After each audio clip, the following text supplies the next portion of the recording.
హైదరాబాద్ తెలంగాణ రాజధాని నగరం. బట్ టెక్నికల్గా మరో 15 రోజుల వరకు ఏపీ తెలంగాణ ఉమ్మడి రాజధాని హైదరాబాద్. కేంద్రం విధించిన 10 ఏళ్ల ఉమ్మడి రాజధాని గడువు జూన్ 2తో తీరిపోనుంది. మరి ఆ తర్వాత ఏం జరుగుతుంది? ఈ గడువు ముగియడం ఎవరికి లాభం, ఎవరికి నష్టం? ఇంతకీ హైదరాబాద్పై ఇరు రాష్ట్రాల మధ్య నడుస్తున్న తెగని పంచాయతీ ఏంటి చూద్దాం. రాష్ట్ర పునర్విభజన చట్టం 2014లో చేసిన ఈ చట్టం ప్రకారం 10 ఏళ్ల పాటు హైదరాబాద్ ఉమ్మడి రాజధానిగా ఉంటుంది.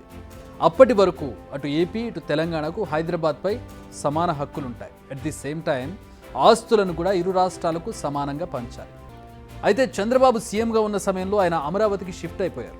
అండ్ ఆస్తుల పంపకమేమో ఇంకా ఎక్కడ వేసిన గొంగళి అక్కడే ఉన్నట్టుగా ఉంది. చాలాసార్లు చర్చలు జరిగాయి దీనికి సంబంధించి, ఆస్తులను ఎలా పంచుకోవాలనే దానికి సంబంధించి, కానీ సఫలీకృతం కాలేదు. అవి ఎక్కడ వేసిన గొంగళి అక్కడే అలాగే ఉండిపోయింది. గత కొన్ని రోజులుగా ఈ డెడ్ లైన్కి సంబంధించి, అంటే వచ్చే నెల కాబట్టి ఈ డెడ్ లైన్కి సంబంధించి చాలా చర్చ జరుగుతోంది. దీన్ని అఫీషియల్ చేశారు తెలంగాణ సీఎం రేవంత్ రెడ్డి. జూన్ 2 తర్వాత ఏపీకి కేటాయించిన ఆస్తులను స్వాధీనం చేసుకోవాలి. రాష్ట్ర విభజన అనంతరం ఉద్యోగుల కేటాయింపు, ఆస్తులు, అప్పుల పంపిణీకి సంబంధించి పెండింగ్ అంశాలన్నింటిపై తక్షణమే రిపోర్ట్స్ రెడీ చేయాలి. ఇవి ఆయన అధికారులకు ఇచ్చిన ఆదేశాలు. అయితే ఇదంతా సులువుగా జరిగే ప్రక్రియనా? ఈ క్వశ్చన్కి ఆన్సర్ నో అనే చెప్పాలి. ఎందుకంటే షెడ్యూల్ 9 and 10లో ఉన్న సంస్థలు, కార్పొరేషన్ల పంపిణీ ఇంకా పూర్తి కాలేదు. అసలు చాలా అంశాలపై రెండు రాష్ట్రాల మధ్య ఏకాభిప్రాయం కుదరలేదు. విద్యుత్ సంస్థల బకాయిల విషయంపై పంచాయతీ తేలడం లేదు. ఈ విషయాలను కూడా తెలుసుకున్నారు రేవంత్ రెడ్డి. వీటిపై ఏం చేయాలో సూచనలు ఇవ్వాలన్నారు అధికారులకు. అయితే ఈ పంచాయతీపై సీఎం జగన్ సర్కార్ కాస్త ముందే మేల్కొంది. 2023 ఆగస్టులో, అంటే లాస్ట్ ఇయర్, సుప్రీంకోర్టుకి వెళ్ళింది. పరస్పర చర్చలతో ఆస్తులు పంపకం తేరడం లేదు, మీరే ఏదో ఒకటి చేసి మాకు రావాల్సింది ఇప్పించండి అంటూ కోర్టు మెట్లెక్కింది ఏపీ. అయితే ఏపీ వర్షన్ మరోలా ఉంది. ఇరు రాష్ట్రాల మధ్య పంచాయతీ కొనసాగుతున్న సంస్థలు, కార్పొరేషన్ల సంఖ్య అక్షరాల 245. ఈ సంస్థలను ఓ పద్ధతి ప్రకారం విభజించలేదు. ఈ సంస్థలు, కార్పొరేషన్ల విలువ 1,42,601 కోట్ల రూపాయలు. అయితే ఈ సంస్థలలో 91% తెలంగాణలోనే ఉన్నాయి, అంటే ఫిజికల్గా. వీటి వల్ల లబ్ధి పొందుతున్నది తెలంగాణ మాత్రమే, నష్టపోయేది తామే. ఇది ఏపీ వర్షన్. ఈ సంస్థల్లో వ్యవసాయ, డైరీ డెవలప్మెంట్, విద్య, వైద్యం, మైనారిటీ, బీసీ సంక్షేమ శాఖలకు చెందిన భవనాలతో పాటు ఇంకా చాలా రంగాలకు సంబంధించినవి ఉన్నాయి. గత 8 ఏళ్లుగా తాము వాటిని అసలు ముట్టుకోలేదని, మొత్తం తెలంగాణ ప్రభుత్వమే వాటిని ఉపయోగించుకుంటుందన్నది ఏపీ వాదన. మరి ఇంత జరుగుతుంటే కేంద్రం ఏం చేయడం లేదా?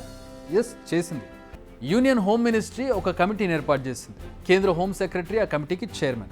ఇరు రాష్ట్రాల సీఎస్లను అందులో చేర్చారు. ఈ కమిటీ అనేక సార్లు సమావేశమైంది, చర్చించింది. But result zero. అందుకే ఏపీ ప్రభుత్వం ఇప్పటికే సుప్రీంకోర్టును ఆశ్రయించింది. దీనిపై విచారణ ఇంకా కొనసాగుతూనే ఉంది. ఇప్పుడు ఇంకా తేలాల్సిన ఆస్తులపై ఒకసారి చూద్దాం. షెడ్యూల్ 3లో పేర్కొన్న 31 ఆస్తులు, షెడ్యూల్ 10లోని 112 ఆస్తులతో పాటు చట్టంలోని 12 ఆస్తుల్లో ఇప్పటి వరకు దేనిని కూడా విభజించలేదు. షెడ్యూల్ 9లోని సంస్థల ప్రధాన కార్యాలయాల విలువ దాదాపు 24,018 కోట్లని అంచనా. వీటిలో 22,556 కోట్ల విలువైన 93% ఆస్తులు తెలంగాణలోనే ఉన్నాయి, అంటే భవనాలు లేదా వాటికి సంబంధించినటువంటి భూములు. షెడ్యూల్ 10లోని 34,642 కోట్ల ఉమ్మడి ఆస్తుల్లో 30,530 కోట్ల విలువైన 88% ఆస్తులు తెలంగాణలో ఉన్నాయి.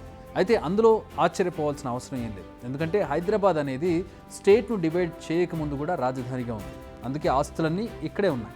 ఇక ఢిల్లీలో ఉన్న ఆస్తుల విషయంలో వివాదం నడుస్తూనే ఉంది. అక్కడ ఏపీ భవన్, తెలంగాణ భవన్ విభజన జరిగినా అది అధికారికంగా జరగలేదు. వాళ్ళ కన్వీనియంట్ ప్రకారం వాటిని ఆ రాష్ట్రాలు చేసుకున్నారు.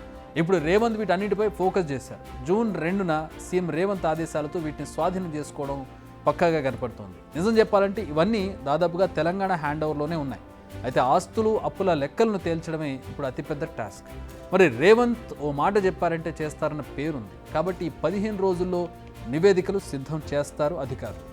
ఇక ఏపీ వైపును చూసుకుంటే జూన్ 15 వరకు దీనిపై ఏపీ ప్రభుత్వం రియాక్ట్ అయ్యే పరిస్థితి లేదు. ఎందుకంటే జూన్ 4న ఏపీ ఎన్నికల ఫలితాలు వెలువడనున్నాయి.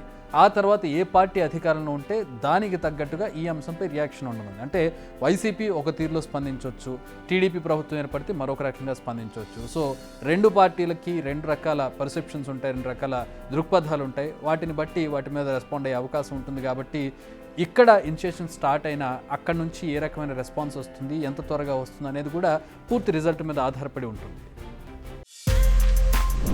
బిగ్ టీవీ అవుట్లుక్ కథనాలు నచ్చితే వెంటనే బిగ్ టీవీ ఛానల్ ను సబ్స్క్రైబ్ చేయండి.